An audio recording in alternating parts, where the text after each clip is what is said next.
When people speak of well-done villainous groups within shonen manga, not many would point to the Red Ribbon Army in Dragon Ball. Even limiting it to groups in Dragon Ball, the average fan would likely have Frieza's army come to mind sooner. It's for this reason that I would like to point out the quality present within what most who have given only a surface-level view of the series would write off as one-note characters. In actuality, each of them either serves a crucial narrative purpose to the themes or events of the arc and Goku's Shugyo or austere training journey, important value in their cultural roots, or simply being underrated characters in their own right. Also, keep in mind that I will only cover their depictions in the original manga, with some level of secondary material such as the anime, games, or interviews being brought up where relevant, as the contradictions of certain parts of the anime make it difficult to use interchangeably with the source material. I would also like to preface the importance of looking at Dragon Ball on a deeper level. Those who write it off as something with not much below the surface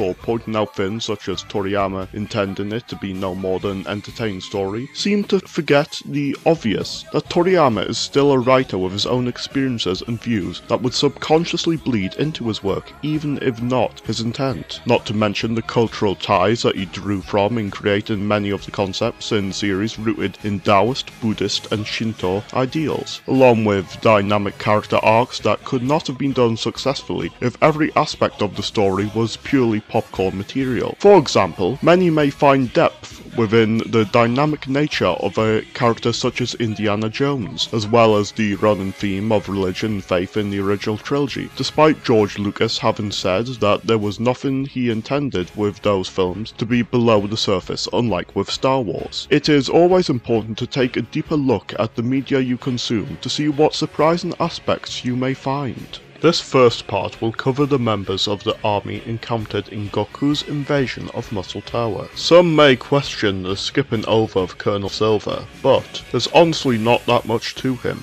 His willingness to kill a child like Goku sets a precedent for the ruthlessness of most major Red Ribbon officers, but there's little more to him. The expansion he gets in the anime doesn't flesh him out too much more beyond him displaying decent knowledge of the Dragon Balls, being able to show the honing of his body regularly, and not being a pushover to Red's orders. So as far as this analysis goes, hi-ho Silver, bye-bo Silver. The entire Muscle Tower group under General White's command managed to act as a united representation of White's own character, along with the tower itself. Starting off with Sergeant Metallic, he presents many elements of characterization for what is an overt T-800 homage. Despite his programming, he displays an ego such as his confidence in Goku being fatally damaged by his rocket and displaying visible enjoyment in any time the battle seems to be in his favour. It makes one question if his ego was programmed into him, or if this machine learned such characteristics, something relevant to how artificial intelligence in the series was portrayed in the story arc's spiritual sequel. The most striking aspect to his place in the story is Goku's reaction when believing to have killed him with a Kamehameha, with him attempting to recite the Namu Amida Butsu Buddhist chant in hopes of Metallic being reincarnated into a peaceful life. Offering this desire to a slain opponent is something that Goku would only do again with his final villainous opponent in the manga, and is never repeated with the same formal reverence at that, both displaying Goku's more innocent nature at that time, and how, compared to late enemies Goku would kill, Metallic's role in the story was more so one aiding in Goku's Shugyo journey of self-cultivation, rather than someone who actively damaged a key part of his life.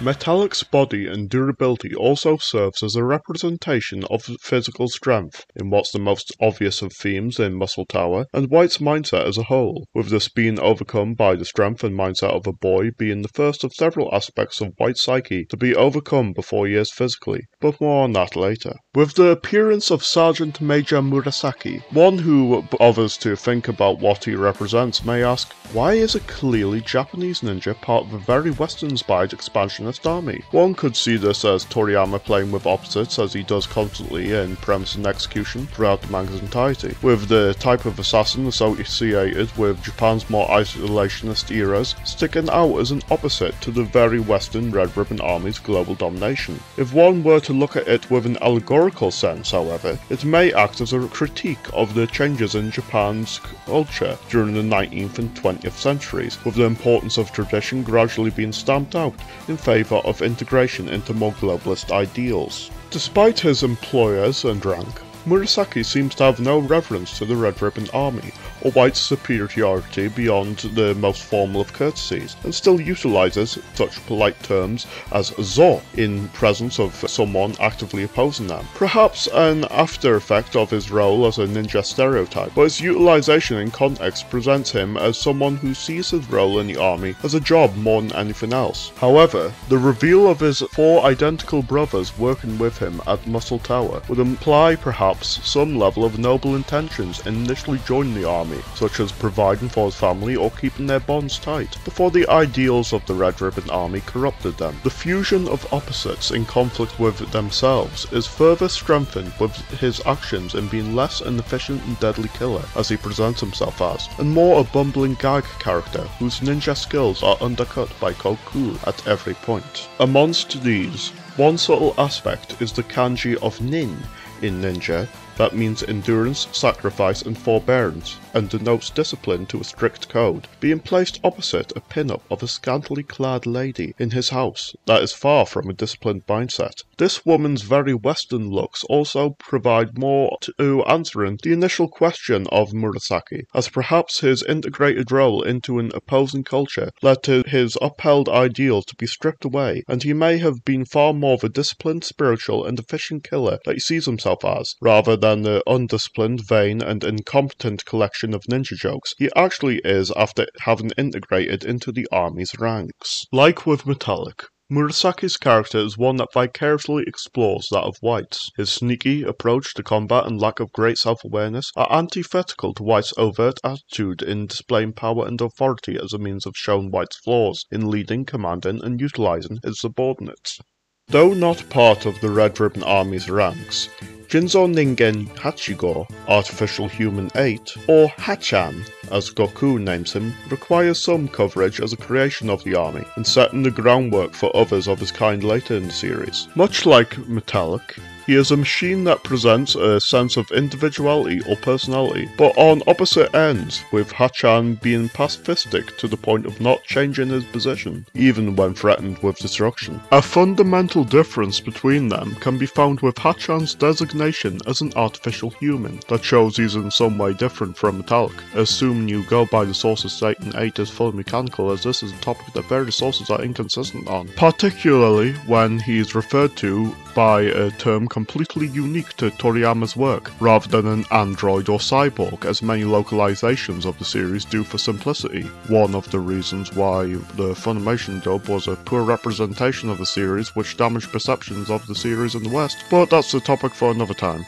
Examining the name of the first Jinzoningen shown in the series, Jinzo means artificial, whereas the term Ningen is more than just a description of mortal beings, as it can be broken down as a heavily Buddhist term, Buddhist ideology permeating throughout the manga's entirety, as the Nin, the souls within the realm of reincarnation, that have entered the Gen, gate of humanity. This suggests that the humane traits Hacchan embodies are far more than a programmed or learned experience like with Metallic, but one developed from a consciousness regardless of its physical nature, something that would be shown consistently with the actions of later models in this line of Red Ribbon experiments, and an issue with some material adding information imply that actions are purely a result of programming. The difference between Hacchan and Metallic may seem obvious when looking at their design inspirations, as most are aware of Frankenstein's monster being the creature that does not want to hurt anyone, and is judged by those viewing his appearance. But there is an inversion people may not catch. Frankenstein's monster was created using the mind of a dead killer as one of his parts, which caused him to kill a girl who tries to befriend him out of impulse. By comparison, Hacchan is created to be a kill machine, but is an active pacifist, and quickly befriends the first person to not judge him by his appearance and see him for what he truly wishes to be. Like the others, Hacchan further adds to the idea of White being all about power, being his physically strongest resource of power, yet being locked in chains for a personality that doesn't utilize it.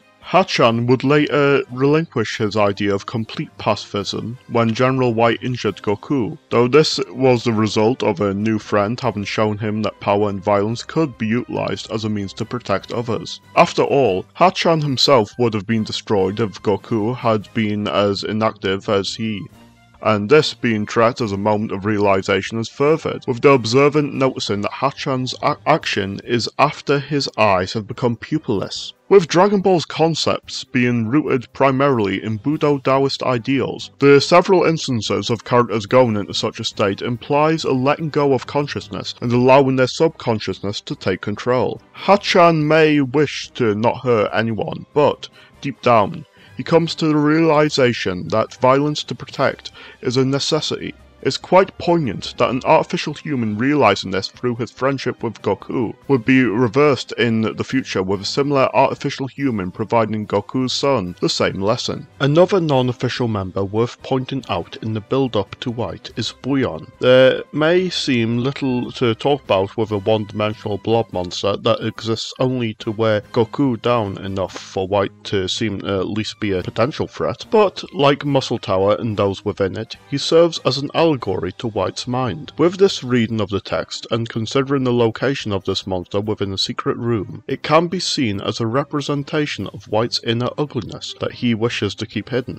After all, White views what he expects to be the death of a child in the events within Buyon's room with glee from his monitor. The illusion strikes true when White's personality is more monstrous in its sadism than what the physical monsters within his tower display. Most people have some sort of dark aspect they keep hidden from most, when not realizing letting go of either it or fear of it being known will help their growth. White's inability to do the same here, especially in being given a position as general within an army that encourages such behaviour, causes Buyon to serve as a good allegory of how White couldn't be redeemed due to him not accepting or removing his dark aspects when given the opportunity. Now, we come to White himself.